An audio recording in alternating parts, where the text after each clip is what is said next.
దక్షిణ కాశీగా పేరొందిన ప్రముఖ పుణ్యక్షేత్రం వేములవాడకు మహాదశ పట్టింది. ఎప్పుడెప్పుడు అని ఎన్నో ఏళ్లుగా ఎదురుచూస్తున్న ఆలయ పట్టణ అభివృద్ధిపై city news special story.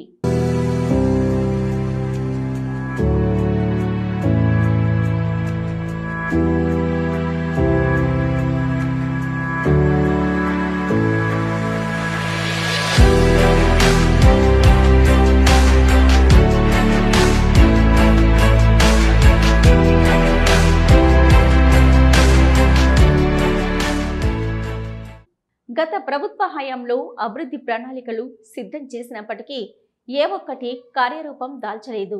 Congress party అధికారంలోకి వచ్చిన తర్వాత ఏళ్లుగా ఎదురుచూస్తున్న శ్రీ రాజరాజేశ్వర స్వామి ఆలయం అభివృద్ధి దిశగా రహదారి విస్తరణతో అడుగులు పడ్డాయి.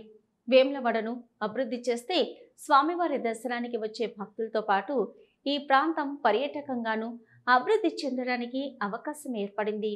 ఇప్పటికే గుడి చెరువు ట్యాంక్ బండ్ అభివృద్ధి పనులు కొనసాగుతుండగా అందులో పార్కు నిర్మాణం చివరి దశలో ఉంది. సమీపంలోని నాంపల్లి గుట్ట ఇప్పటికే పర్యాటక కేంద్రంగా ఆకట్టుకుంటుంది. పక్కనే మధ్య మానేరు జలాశయం అందాలను గుట్టపై నుంచి చూడొచ్చు. మధ్య మానేరు వద్ద బోటు తదితర సౌకర్యాలు కల్పించవలసి ఉంది. అలాగే రాష్ట్ర ప్రభుత్వం 100 ఏళ్లకు సరిపడా మాస్టర్ ప్లాన్తో ఆలయ అభివృద్ధి పనులు చేపట్టేందుకు ప్రణాళికలు సిద్ధం చేశారు. భక్తుల సౌకర్యార్థం కోసం అనేక కార్యక్రమాలు చేపట్టనున్నారు. ఆధునిక వసతులు సౌకర్యాలతో క్యూ కాంప్లెక్స్, ఆలయానికి 4 వైపులా ప్రాకారాలు, గోపురాలు, వసతి గుహలు, కళ్యాణ మండపం, ఆలయ కార్యాలయాలు, విశాలమైన నూతన ధర్మగుండం, ఆధునిక వసతులతో కళ్యాణకట్ట, యాగశాల, తిరుమల తరహాలో నిత్యాన్నదాన సత్రం వంటి వాటి నిర్మాణాలు చేపట్టడానికి ప్రణాళికలు సిద్ధం చేశారు. ప్రభుత్వ విప్ ఆది శ్రీనివాస్ చొరవతో గత ఏడాది నవంబర్ 20న రాష్ట్ర ముఖ్యమంత్రి రేవంత్ రెడ్డి పలువురు మంత్రులు వేములవాడ శ్రీ రాజరాజేశ్వర స్వామి వారిని దర్శించుకొని ఆలయ అభివృద్ధికి, పట్టణ అభివృద్ధికి పలు అభివృద్ధి పనుల కోసం శంకుస్థాపన చేశారు. 76 కోట్లతో ఆలయ విస్తరణ అభివృద్ధి పనులకు, 47 కోట్లతో రహదారి విస్తరణ పనులకు, 35 కోట్లతో నిత్యాన్నదాన సత్రం నిర్మాణాలకు శంకుస్థాపనలు చేశారు. ఇప్పటికే బడ్జెట్లో 150 కోట్లు కేటాయించారు. ప్రస్తుతం ఆలయం నుంచి మూలావాగు వంతెన వరకు రహదారి విస్తరణ పనులు శరవేగంగా జరుగుతున్నాయి. ఈ రోడ్డును 80 అడుగులకు విస్తరించి సెంట్రల్ లైటింగ్ ఏర్పాటు చేసి రహదారిని సుందరంగా తీర్చిదిద్దనున్నారు. ఆలయ విస్తరణ అభివృద్ధి పనులను 3 దశల్లో చేపట్టేందుకు దాదాపు 550 కోట్ల రూపాయల అంచనాలతో ప్రణాళికలు సిద్ధం చేశారు. శృంగేరి పీఠాధిపతులను పలుమార్లు ప్రభుత్వ విప్ ఆది శ్రీనివాస్, దేవాదాయ శాఖ అధికారులు, స్థపతులు కలిసి వారి సూచనలు పొంది ముందుకు వెళ్తున్నారు. కాంగ్రెస్ గవర్నమెంట్ వచ్చిన తర్వాత ఇచ్చిన మాట ప్రకారం గౌరవ శాసనసభ్యులు ప్రభుత్వ విప్ గారు రోడ్ల వెడల్పు కార్యక్రమాన్ని శ్రీకారం చుట్టడం, మరి ఈ రోడ్ల వెడల్పు కార్యక్రమానికి కూడా మేమందరూ సహకరిస్తూ మా దుకాణాలు పోయినా కానీ మేము ముందుండి అభివృద్ధికి ముందుంటామని మేము అన్నగారికి కూడా చెప్పడం జరిగింది.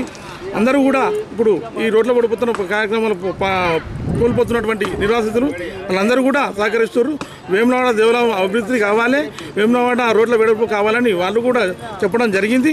అందుకు ఆదిశరణ గారు ముందుకు వచ్చి ఈ రోడ్ల వెడల్పు కార్యక్రమం దేవస్థానం అభివృద్ధికి శ్రీకారం చుట్టడం జరిగింది. తప్పకుండా ఆదిశరణ గారు ఈ వేములవాడ ప్రాంతాన్ని, వేములవాడ నియోజకవర్గాన్ని అభివృద్ధి చేయడానికి ముందుంటారు. ఆలయంలో చారిత్రక పురాణాల నేపథ్యమున్న ఏ విగ్రహాలను ముట్టకుండానే ఆధ్యాత్మికం ఉట్టిపడేలా ఆలయాన్ని దాదాపు 4 ఎకరాలకు విస్తరించేందుకు ప్రణాళికలు రూపొందించారు. ఇందులో భాగంగా మొదటి దశలో 76 కోట్లతో చేపట్టే ఆలయ విస్తరణ అభివృద్ధి పనుల టెండర్ ప్రక్రియ కొనసాగుతుంది.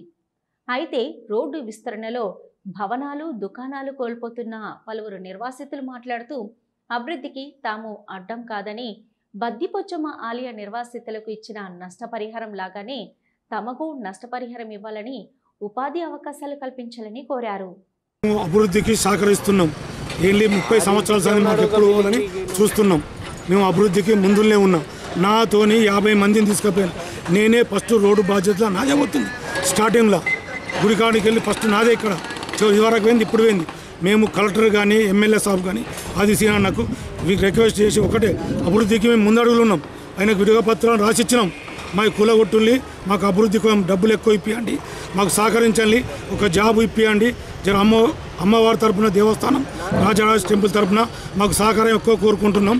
కొంచెం ఎక్కువ లేదు, 30 గ్రామాలలో ఇచ్చినట్టే ప్యాకేజీ, 3వ వంతు ప్యాకేజీ మాకు అదే సార్లు 30 గ్రామాలు ఇచ్చినట్లే.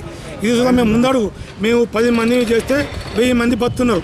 చెక్కులు ఏమైనా తప్పుపడ్డా జాగలు అవకతవకలు ఉన్నా సరి చేస్తాను. రెవెన్యూ డిపార్ట్మెంట్కు కలెక్టర్ సాబ్ చెప్పిండు, రెవెన్యూ డిపార్ట్మెంట్ తహసీల్దార్కు, ఎంఆర్ఓకు, ఆర్డీఓకు ఎవరైతే సర్దు వేయాలో తొందరగా వాళ్ళకు డబ్బులు ఇవ్వాలి. పాపం నష్టపోయిన్లు తొందరగా. కానీ ఒక్కడే రిక్వెస్ట్, తొందరగా రోడ్డు మాకు తొందరగా సాఫ్ చేయాలి. ఎందుకంటే తొందరగా అభివృద్ధి అయిందనుకో రోడ్డు పని నడుచులకు మాకు ఇబ్బంది లేకుండా ఇప్పటికే బాగా నష్టపోయినాం. ఏమైనా ఉన్న జాగనో వాళ్ళు తొందరగా అటు ఇటు 3 సైడ్ కట్టి కరెంటు కడితే మిగిలిన దాంట్లో మేము ఎంతో ఇంత రేకులు వేసుకుంటామో షెడ్డో ఏదో ఉన్న వాళ్ళు గరీబ్ వాళ్ళు లేని వాళ్ళు టెన్షన్ పడుతుండ్రు. 10 ఫీట్లు 15 ఫీట్లు 5 ఫీట్లు మిగిలిన వాళ్ళు చాలా ఇబ్బంది పడుతుండ్రు. కానీ ఎమ్మెల్యే సాబ్ కానీ కలెక్టర్ కానీ ముందడు వేసి కొంచెం మాకు తొందరగా దీన్ని నిధులు తెచ్చి తొందరగా డెవలప్ చేయాలని కోరుకుంటున్నాం.